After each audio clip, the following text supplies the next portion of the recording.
वक्फ संशोधन बिल न्याय के खिलाफ आईएमसीआर ने all India Muslim personal law board द्वारा दिए जा रहे धरने के पूर्ण समर्थन की घोषणा की। सभी राज्यों के प्रतिनिधियों की भागीदारी की उम्मीद। डॉक्टर आजम बेग 13 मार्च को सुबह 10 बजे दिल्ली के जंतर मंतर पर आयोजित प्रतीकात्मक विरोध प्रदर्शन।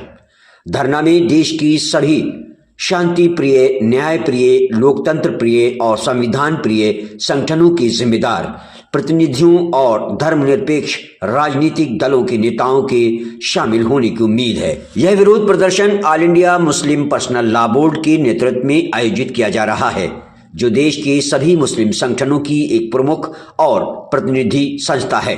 धरने को सफल बनाने के लिए देश के महत्वपूर्ण और वरिष्ठ नेताओं की उपस्थिति में Indian Muslims for civil rights IMCR के दिल्ली के निजामुद्दीन स्थित केंद्रीय कार्यालय में एक महत्वपूर्ण बैठक का आयोजन किया गया।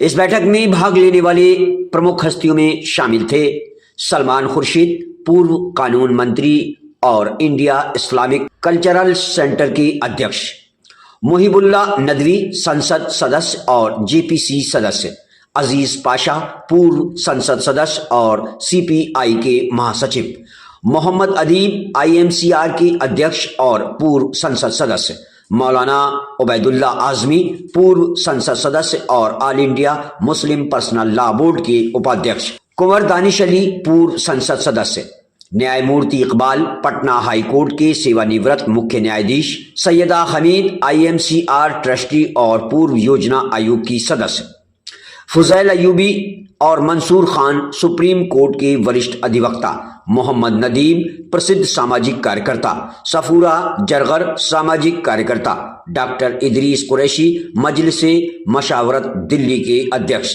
मसूद हुसैन आईएमसीआर के महासचिव, डॉक्टर आजम बेग आईएमसीआर के महासचिव एवं पूर्व छात्र संघ अध्यक्ष अलीगढ़ मुस्लिम यूनिवर्सिटी, साथ ही कई अन्य प्रमुख हस्तियां भी बैठक में उपस्थित रहीं। बैठक में संविधान के साथ हो रहे लगातार खिलवाड़, देश के पिछड़े वंचित समुदायों, अल्पसंख्यकों और दलितों के साथ हो रहे कथित अन्याय तथा वक्फ संशोधन बिल को पूरी तरह से खारिज किए जाने और वर्तमान गंभीर स्थिति पर गहन विचार विमर्श किया गया। आईएमसीआर ने all India Muslim personal law board द्वारा आयोजित किए जा रहे इस धरने का पूर्ण समर्थन करते हुए सभी राज्यों के प्रतिनिधियों से 13 मार्च के धरने में भाग लेने की अपील की है। हालांकि रमजान के महीने में यात्रा कठिनाइयां ला सकती हैं, लेकिन भविष्य में जिन गंभीर चुनौतियों का सामना करना पड़ सकता है, उनकी गंभीरता का अनुमान लगाया जा सकता है। आशा की जा रही है कि इस धरने में देश के सभी मुस्लिम संगठनों, सामाजिक संगठनों और धर्मनिरपेक्ष राजनीतिक दलों के नेता बड़ी संख्या में भाग लेंगे। क्या इश्यूज बहुत सारे हैं, उनका दर्द है। आईएमसीआर को 3-4 कुछ लोग हमारे बहुत सारे नए भी हैं यहाँ पर। 3-4 साल पहले बहुत सारे जिम्मेदार लोगों की देश में मौजूदगी की नतीजे में जो सचमुच बहुत ज्यादा इंतशार फिक्र था, 29 मई 2022 को सब लोगों ने बैठ के ऐवान गालिब में, जिसमें फारूक अब्दुल्ला से लेकर के सारे पॉलिटिशियंस, कई सारे जजेस, कई सारे उलमा और कई सारे दानिश्वर इकट्ठा थे, ये सोचते ही किया कि कैसे इन इश्यूज को सब लोग मिलजुल करके तय करें और आगे बढ़ाएं। और अल्हम्दुलिल्लाह पिछले 3-4 सालों में हिंदुस्तान की तकरीबन 12 रियासतों में स्टेट वाइज प्रोग्राम, जिसमें हर एक में अदीब साहब, सलमान खुर्शीद साहब, ज्यादातर में फारूक अब्दुल्ला साहब के, रहमान खान साहब के सारे मौजूद रहे, कंक्लूड हुए, अच्छे इम्पैक्ट गए। इसी वक्त बोर्ड पर दिल्ली में जब सब खामोश जैसे थे, मैं ये नहीं कहना दर्द नहीं है, दर्द तो सबको है। एक्शन में कौन आया? अदीब भाई ने ये कॉल दी, सलमान खुर्शीद साहब और सारी पार्टियों के लोग, तो एक को छोड़ दीजिए, मुहिबुल्ला साहब जी से सब लोगों ने जवाहर भवन में बड़ा प्रोग्राम किया देखिए और एक आवाज निकली। उसके बाद फिर हम लोग फिर पर्सनल लॉ बोर्ड भी, जमात इस्लामी भी, सब लोग एक्शन में आए कि वक्फ बोर्ड के इशू पर मीटिंग होनी चाहिए। जेपीसी बनी और उसमें भी सबसे पहली नुमाइंदगी आईएमसीआर की हुई। आपको पता है कर्नल जब्बार साहब।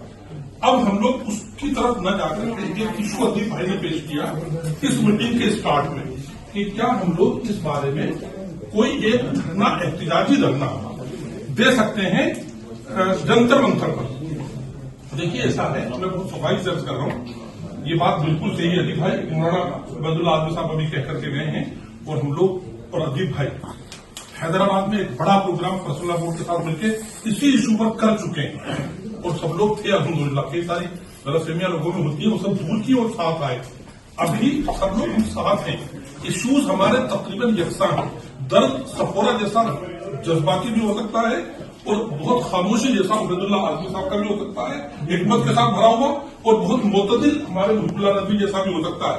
लेकिन अदीब भाई जिस फिक्र पर हैं और INCR जो फील करता है, वो मैं आपसे अर्ज करूं, वो ये है कि अगर 10 मार्च को इस बिल के पेश होते समय हमारे 2-4 हजार लोग भी पार्लियामेंट के सामने एहतजाज करने या जंतर मंतर पर इकट्ठा नहीं होते, तो किस मुंह से किस स्टेट पे जाके कहोगे कि हमने दिल्ली में एहतजाज दर्ज कर दिया था, मीटिंगों से क्या होना था।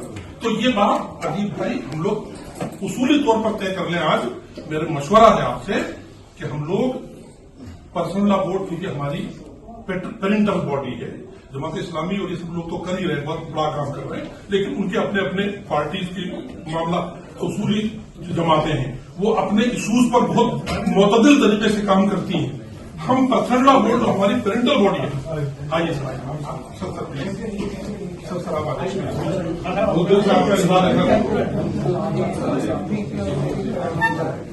आइए सर इधर आ रहे सर प्लीज।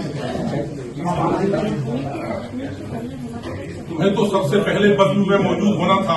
ताज्जुब है कि शमा आज परवानों की बात आई। हम तो सारे के सारे लोग मोहतरम सलमान खुर्शीद साहब की मौजूदगी, आपकी क़यादत चाहते हैं कि तमाम मामलों में आप ही हम लोगों को लीड करें। सर हम लोग अभी थोड़ी देर पहले अब्दुल्ला आजमी साहब तो शरीर लेके आए, अब इसको थोड़ी देर बंद कर देंगे। अंदर इसको बंद कर दो, खाली शायद है ना तो थोड़ी देर मैडम सफूरा जी।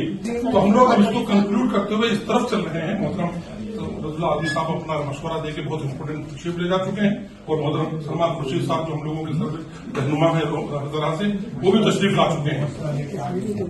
तो हम लोग अब इस तरफ पहुंच रहे हैं। सर ये बात अब तक हुई है पिछले 2 घंटे 3 घंटे के डिस्कशन में। इब्तदाई तौर पर अदीब भाई ने ये फरमाया कि क्या वक्फ के मौजूदा मामला पर जो कुछ हालात हैं, सब लोगों ने JPC में सब कुछ कहा, लेकिन JPC के मेंबरों की बात नहीं सुनी गई, तो बाकी लोगों की बात तो कौन सुनने वाला।